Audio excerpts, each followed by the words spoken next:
Spring Anime 2025 had some sequels and a lot of new shows. Some of them were good and some of them were just, yeah, it was pretty shit. We got some great new shows like Witch Watch, Lost Wars. We had spin-off prequel of My Hero Academia, which was pretty great by the way. Cool and generic romance. Nothing about this was generic. This thing was amazing.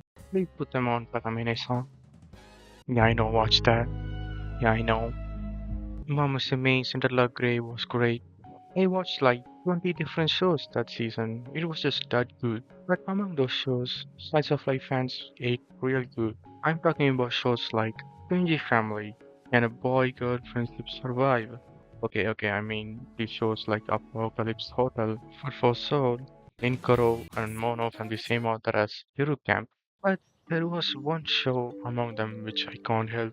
I find it an absolutely beautiful and a pretty story. Aunt Shirley is a fictional character introduced in the 1908 novel Anne of Green Gables by L. M. Montgomery. Shirley is featured throughout the classic book series, movies, TV series, and even an anime adaptation which aired in winter 1979, and all of them revolves around our life and family in 19th century Prince Edward Island in Canada.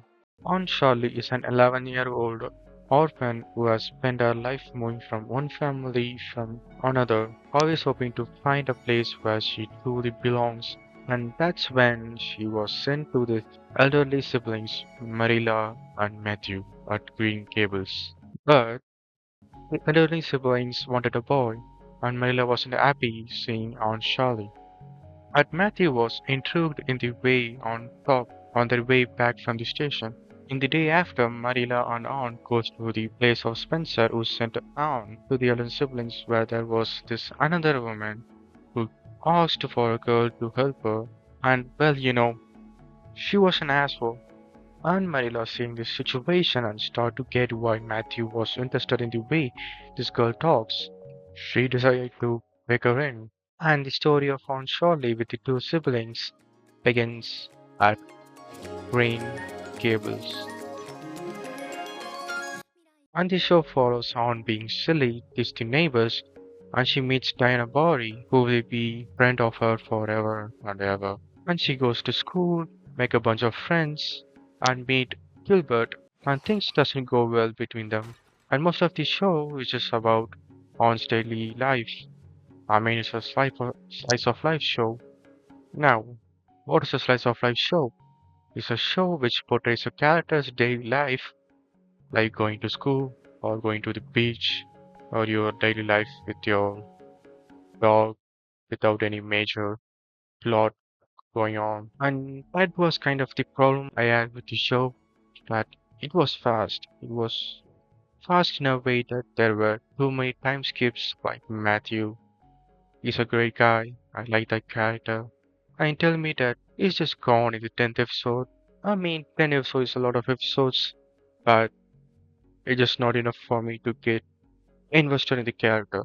It just feels like it happened a little too fast. But still, it doesn't fail in giving us a great story and character interactions. Seeing On growing from a kind, innocent, unimaginative child to a responsible adult is just damn. Damn, my girl is all grown up. And I can't help but miss the annoying, bratty kid, but an kind kid she was. I think it's a wrong idea to correct a child with physical discipline, but Davy deserves some smacks. Davy and Dora are the twin child of my last relation. After both of the twins' parents' death, she took them in. I mean, he's a piece of a shit, stealing his sister's cake and locking her sister in a storeroom. That's some wild shit. And the way On reacted to it was not through physical discipline, but showing how disappointed she was at him, which stimulate Davy to be a better person.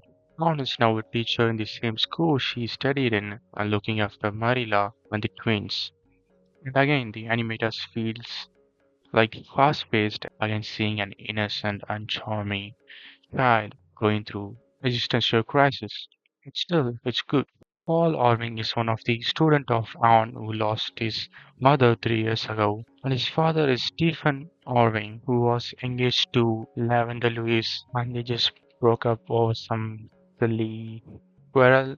And after like 22-ish years, I guess, and they get married. That's a happy story. It is fascinating to see Anne going through her life just like us.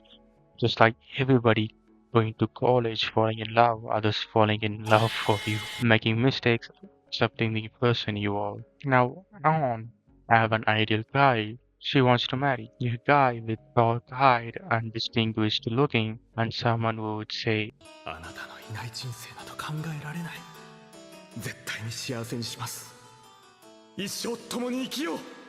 and she too meets someone like that. And when he proposed to her, she just rejected him, though he was the ideal guy and wanted to marry. We realized that she was in love with Gilbert, who she rejected when he proposed to her just because he wasn't the ideal guy of her.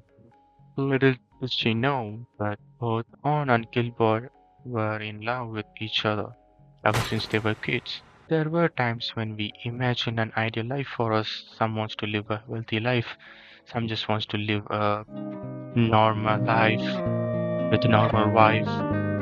Something that Shigamaru said, well, life is a bitch, and it may not go the way you want it to be.